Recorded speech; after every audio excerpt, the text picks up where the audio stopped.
Let us dwell upon these great truths of the Bible. I am the Lord that healeth thee. If thou return to the Almighty, thou shalt be built up.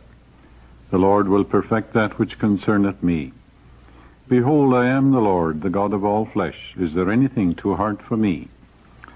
I will restore health unto thee, and I will heal thee of thy wounds, saith the Lord. Who healeth all thy diseases? Who satisfieth thy mouth with good things? Who restoreth thy youth like the eagle? He sent his word and healed them, and delivered them from their destruction. I will put my spirit in you, and he shall live. Thou wilt keep him in perfect peace, whose mind is stayed on thee, because he trusteth in thee. Therefore I say unto thee, what things soever ye desire when ye pray, believe that ye receive them, and ye shall have them.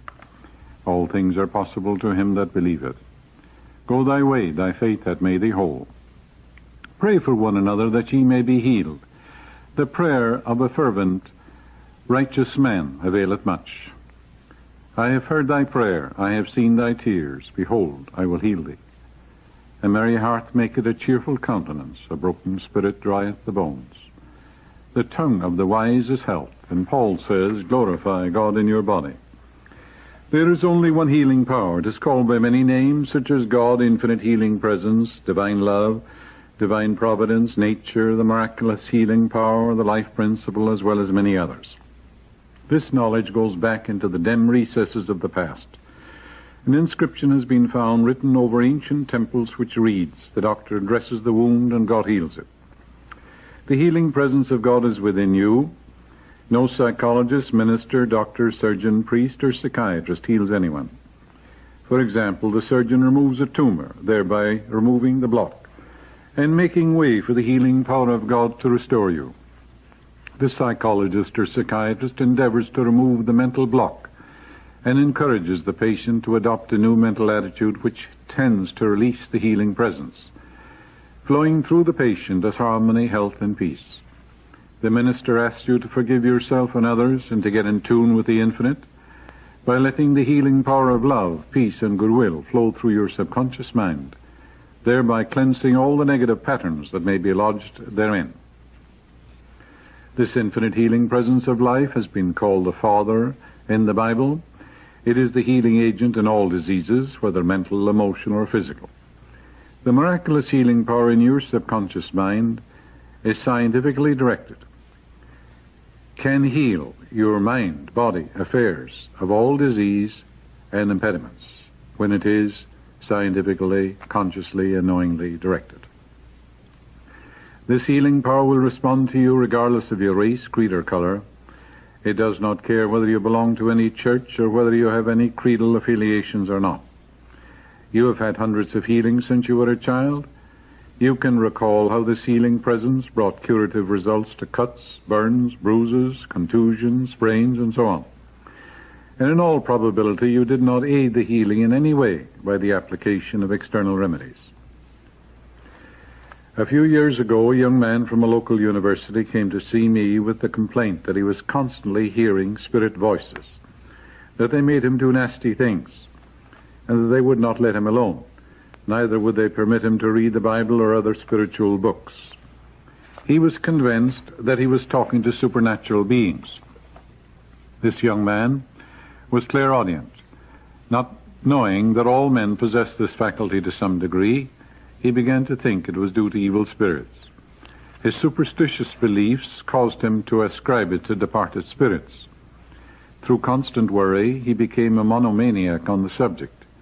His subconscious mind, dominated and controlled by an all-potent but false suggestion, gradually took over control and mastery of his objective faculties, and his reason abdicated its throne. He was what you would call mentally unbalanced, as are all men who allow their false beliefs to obtain the ascendancy. I explained to this university student that his subconscious mind is of tremendous importance and significance, that it can be influenced negatively and positively, but he had to make sure that he influenced it only positively, constructively, and harmoniously. The subconscious mind possesses transcendent powers, but it is at the same time amenable to good and bad suggestions. The explanation which I gave him made a profound impression on him. I gave him the following written prayer, which he was to repeat for 10 or 15 minutes, 3 or 4 times a day. God's love, peace, harmony, and wisdom flood my mind and heart. I love the truth, I hear the truth, and I know the truth. I know God is love, and his love surrounds me, enfolds me, and enwraps me. God's river of peace floods my mind, and I give thanks for my freedom. He repeated this prayer slowly, quietly, reverently, and with deep feeling, particularly prior to sleep. By identifying himself with harmony and peace, he brought about a rearrangement of the thought patterns and imagery of his mind. And a healing followed. He brought about a healing of the mind by repetition of these truths, coupled with faith and expectancy. My prayer for him was, John is thinking rightly, he is reflecting divine wisdom and divine intelligence in all his ways. His mind is the perfect mind of God, unchanging and eternal. He hears the voice of God, which is the inner voice of peace and love. God's river of peace governs his mind, and he's full of wisdom, poise, balance, and understanding. Whatever is vexing him is leaving him now, and I pronounce him free and at peace. At the end of a week, this young man was completely free and at peace. Some time ago, a woman told me that her child had a very high fever, was not expected to live. The doctor had prescribed small doses of aspirin and had administered an antibiotic preparation. The mother, who was involved in a contemplated divorce suit, was terribly agitated and emotionally disturbed. This disturbed feeling was communicated subconsciously to the child, and naturally the child got ill. Children are at the mercy of their parents and are controlled by the dominant mental atmosphere and emotional climate of those around them. They have not yet reached the age of reason, when they can take control of their thoughts, emotions, and reactions to life. The mother, at my suggestion, decided to become more at ease and relax her tensions by reading the 23rd Psalm, praying for guidance and for the peace and harmony of her husband. She poured out love and goodwill to him and overcame her resentment and inner rage. The fever of the child was due to the suppressed rage and anger of the mother, which was subjectively felt by the child and expressed as a high fever due to the excitation of the child's mind. Having quieted her own mind, the mother began to pray for her child in this manner. Spirit, which is God, is the life of my child. Spirit has no temperature. It is never sick or feverish. The peace of God flows through my child's mind and body. The harmony, health, love, and perfection of God are made manifest in every atom of my child's body. She is relaxed and at ease, poised, serene, and calm. I am now stirring up the gift of God within her, and all is well. She repeated the above prayer every hour for several hours. Shortly thereafter, she noticed a remarkable change in her child, who awakened and asked for a doll and something to eat. The temperature became normal. What had happened? The fever left the little girl because the mother was no longer feverish or agitated in her mind. Her mood of peace, harmony, and love was instantaneously felt by the child, and a corresponding reaction was produced. We are all natural-born healers, for the simple reason that the healing presence of God is within all men, and all of us can contact it with our thoughts. It responds to all. The healing presence is in the dog, the cat, the tree, and the bird. It is omnipresent. It is in the soil, and it is the life of all things. There are different degrees of faith. There is the man who through faith heals his ulcers, another who heals a deep-seated so-called incurable malignancy. It is as easy for the healing presence of God to heal a tubercular lung as it is to heal a cut on your finger or a pimple on your nose. There is no great or small in the God that made us all. There is no big or little, no hard or easy. Omnipotence is within all men. The prayers of the man who lays his hands on another in order to induce a healing simply appeals to the cooperation of the patient's subconscious. Whether the latter knows it or not, or whether he ascribes it to divine intercession or not, and a response takes place. But according to the patient's belief, is it done unto him.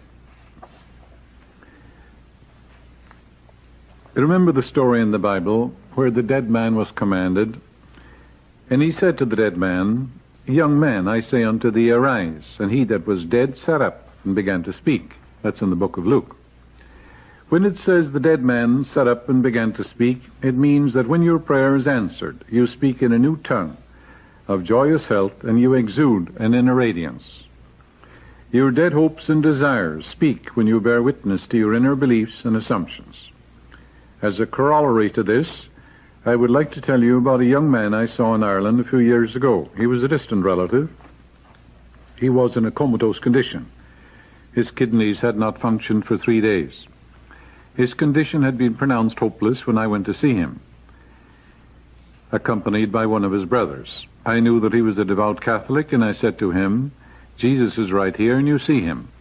He is putting his hand out, and at this moment is laying his hand upon you, and you are being healed this moment." I repeated this several times, slowly, quietly, and positively. He was unconscious when I spoke, or in a comatose condition, was not consciously aware of either of us. He sat up in bed, however, opened his eyes, and said to both of us, "Jesus was here. I know I am healed. I shall live." What had happened? This man's subconscious mind had accepted my statement that Jesus was there, and his subconscious projected that thought form, which of course he saw in his prayer book or in statues in the church. That is, this man's concept of Jesus was portrayed based upon what he saw in statues, paintings, and so on. He believed that Jesus was there in the flesh and that he had placed his hands upon him.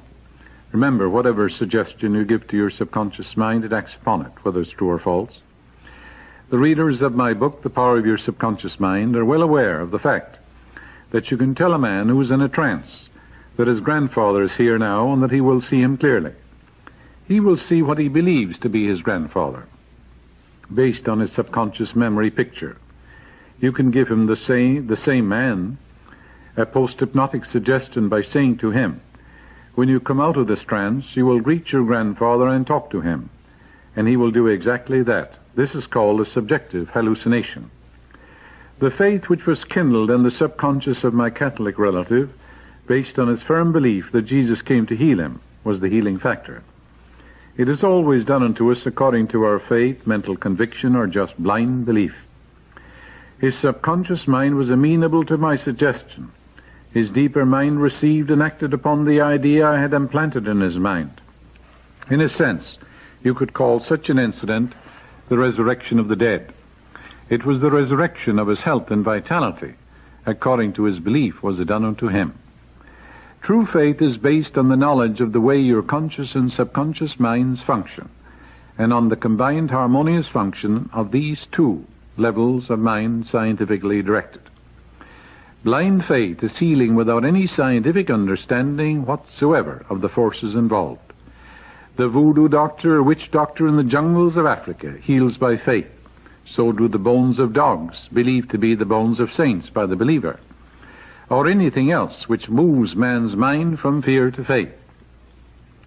In all instances, regardless of the technique, modus operandi, process, incantation, or invocation offered to saints and spirits, it is the subconscious mind that does the healing.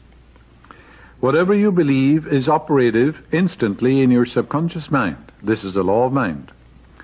Be like the little 8-year-old boy in Sunday school. Eye drops were not clearing up his eye infection, and he prayed as follows: "God, you made my eyes. I demand action. I want healing now. Hurry up. Thank you." He had a remarkable healing because of his simplicity, spontaneity, and childlike faith in God. Go thou and do likewise. Don't let the word incurable frighten you. Realize that you're dealing with the creative intelligence which made your body, and that although some men will say that healing is impossible, be assured that this infinite healing presence is instantly available. You can always draw on its power through the creative law of your own mind. Make use of this power now. Perform miracles in your life.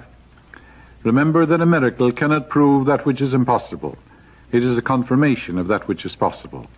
With God all things are possible. I will restore health unto thee, and I will heal thee of thy wounds, saith the Lord. That's in Jeremiah. The word Lord in the Bible means the creative law of your own mind. There is a deep-lying healing principle which permeates the entire universe, that flows through your mental patterns, images, and choices, and objectifies them in form. You can bring into your life anything you wish through this infinite healing presence which operates through your own mind. Millions of Christians and Jews are atheists because they say oftentimes that my boy is incurable. It's hopeless. I can't be healed. And at the same time they say that with God all things are possible. They say that infinite healing presence made the body and that the infinite intelligence which made it can't heal it. It is just the same as if you made an icebox and you told me that you couldn't fix it when it was out of order. I wouldn't believe you, nobody would. When you deny the infinite healing presence, you're an atheist. It created the body and it certainly can heal it. It knows all the processes and functions of the body. It made it from a cell. And surely he that hath made the eye, can he not see? He that hath made the ear, can he not hear? You may use this healing presence for any purpose. It is not confined to healing of the body or mind. It is the same principle which attracts to you the ideal husband or wife, prospers you in business, finds for you your true place in life, and reveals answers to your most difficult problems. Through the correct application of this principle, you can become a great salesman, musician, physician, or surgeon. You can use it to bring harmony where discord is, peace to supplant pain, joy in place of sadness, and abundance in place of poverty. The first step in healing is not to be afraid of the manifest condition from this very moment. The second step is to realize that the condition is only the product of past thinking, which will have no more power to continue its existence. The third step is mentally to exalt the miraculous healing power of God within you. This procedure instantly will stop the production of all mental poisons in you or in the person for whom you are praying. Live in the embodiment of your desire, and your thought and feeling will soon be made manifest. Do not allow yourself to be swayed by human opinion and worldly fears, but live emotionally in the belief that it is God in action in your mind and body. The Bible says, heal the sick, cleanse the lepers, cast out devils, raise the dead, freely ye have received, freely ye give. The word heal is an old English word, means to make whole, to integrate, to unite. Ill health is a lack of oneness with God. It means separation from the divine. He restoreth my soul, the psalmist says. Your soul is your subconscious mind. You can restore your subconscious mind to wholeness, beauty, peace, and serenity. Fill your conscious mind with life-giving patterns. Fill your mind with harmony, health, peace, wholeness, beauty, right action. Think from principles such as harmony, peace, beauty, love, joy. Preach the kingdom of heaven is at hand. You must preach it first to yourself. And the kingdom of intelligence and wisdom and power, the boundless love, the infinite intelligence of God are locked in your subconscious mind. Preach that to yourself. Teach that to your own faculties of mind. Teach your faculties of mind to give up their illusions, false beliefs, ill will, resentment, antagonism. You can't be healed and at the same time resent and hate and be full of self-condemnation. It's impossible. You must give up all of these false beliefs and accept that the Spirit is God. Wish for everyone what you wish for yourself, health, happiness, and peace, and all the blessings of life. Forgive yourself for harboring negative thoughts. Forgive everybody. Then you create a vacuum, and the Holy Spirit of God will rush in and heal you. Accept the fact that the Spirit in you is God. It's the only cause. And you do not give power to externals. You do not give power to the atmosphere, the winds, or the waves, or to germs, or to anything. Change your mind, and you change your body. Be transformed by the renewal of your mind. Fill your mind with the truths of God, and you will crowd out of your mind everything unlike God. It's like a pail of dirty water. If you have patience, and you drop by drop of clean water into it, after a while you and I can drink out of that pail of water. We'll have clean water. Likewise, when you fill your mind with the eternal verities, whatsoever things are true, lovely, noble, and godlike, you will expunge and obliterate from your deeper mind everything unlike God, and the healing will take place. Because thousands of cells are dying every second, and as you fill your mind with that which is lovely, noble, and godlike, then the tissues and the nerves and the cells will take on a spiritual overtone. And like spiritual penicillin, you will destroy the bacteria of fear, worry, and anxiety. Persistence and repetition work miracles in your mind. Reiterate the great truths, such as the healing power of God is now flowing through me, healing me and making me whole. The infinite healing presence made me. It knows how to heal. It knows all the processes and functions of my body. And I claim that the Holy Spirit is flowing through me now, animating, sustaining, healing, and restoring my whole being to wholeness, beauty, and perfection. This presence and power is flowing through you now, healing, vitalizing, and restoring your soul, because your soul is your subconscious mind. No matter what the problem is, no matter what the difficulty is, it is the negative pattern, a complex, a poison pattern, lodged in the recesses of your subconscious mind. And the lower is subject to the higher. Therefore, as you spiritualize your thoughts and feed your subconscious with life-giving patterns of wholeness, beauty, and perfection, the subconscious mind has no alternative but to be cleansed, and the healing will follow.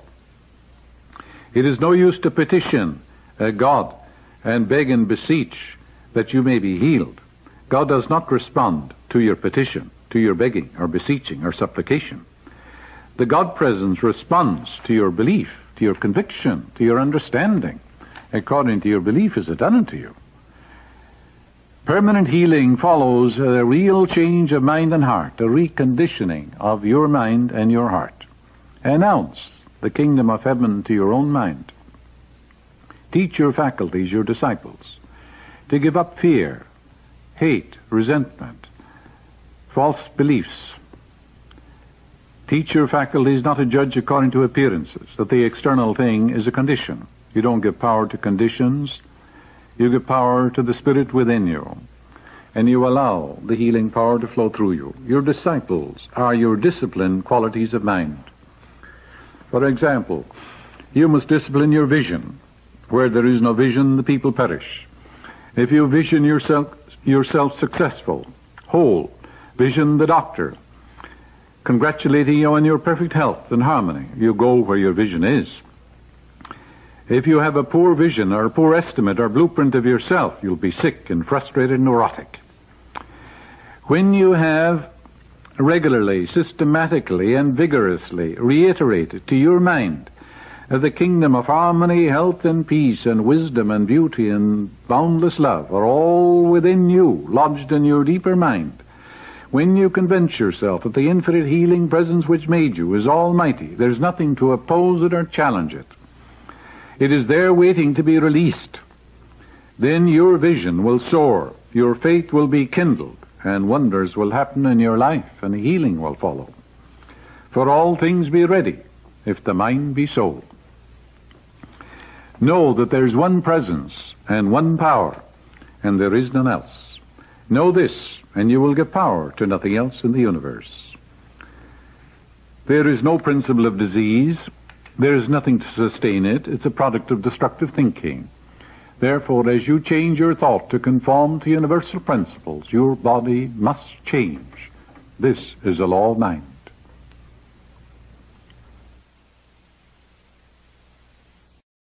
Health and peace. The minister asks you to forgive yourself and others and to get in tune with the infinite by letting the healing power of love, peace, and goodwill flow through your subconscious mind, thereby cleansing all the negative patterns that may be lodged therein. This infinite healing presence of life has been called the Father in the Bible. It is the healing agent in all diseases, whether mental, emotional, or physical.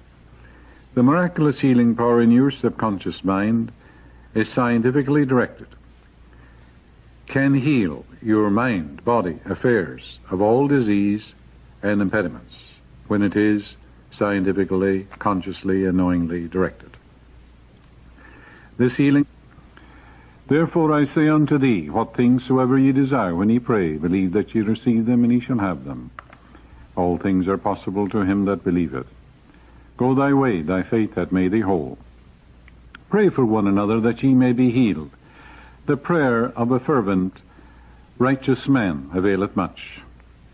I have heard thy prayer, I have seen thy tears. Behold, I will heal thee. A merry heart maketh a cheerful countenance, a broken spirit drieth the bones. The tongue of the wise is health, and Paul says, glorify God in your body. There is only one healing power. It is called by many names, such as God, infinite healing presence, divine love, Divine providence, nature, and power will respond to you regardless of your race, creed, or color. It does not care whether you belong to any church or whether you have any creedal affiliations or not. You have had hundreds of healings since you were a child.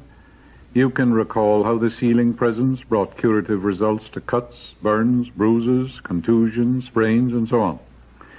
And in all probability, you did not aid the healing in any way by the application of external remedies. A few years ago, a young man from a local university came to see me with the complaint that he was constantly hearing spirit voices, that they made him do nasty things, and that they would not let him alone. Neither would they permit him to read the Bible or other spiritual books. Let us dwell upon these great truths of the Bible. I am the Lord that healeth thee. If thou return to the Almighty, thou shalt be built up. The Lord will perfect that which concerneth me. Behold, I am the Lord, the God of all flesh. Is there anything too hard for me? I will restore health unto thee, and I will heal thee of thy wounds, saith the Lord. Who healeth all thy diseases? Who satisfieth thy mouth with good things? Who restoreth thy youth like the eagle? He sent his word and healed them, and delivered them from their destruction. I will put my spirit in you, and he shall live. Thou wilt keep him in perfect peace, whose mind is stayed on thee, because he trusted in thee. The miraculous healing power, the life principle, as well as many others. This knowledge goes back into the dim recesses of the past. An inscription has been found written over ancient temples which reads, "The doctor dresses the wound and God heals it." The healing presence of God is within you. No psychologist, minister, doctor, surgeon, priest, or psychiatrist heals anyone. For example, the surgeon removes a tumor, thereby removing the block, and making way for the healing power of God to restore you. The psychologist or psychiatrist endeavors to remove the mental block and encourages the patient to adopt a new mental attitude which tends to release the healing presence. Flowing through the patient as harmony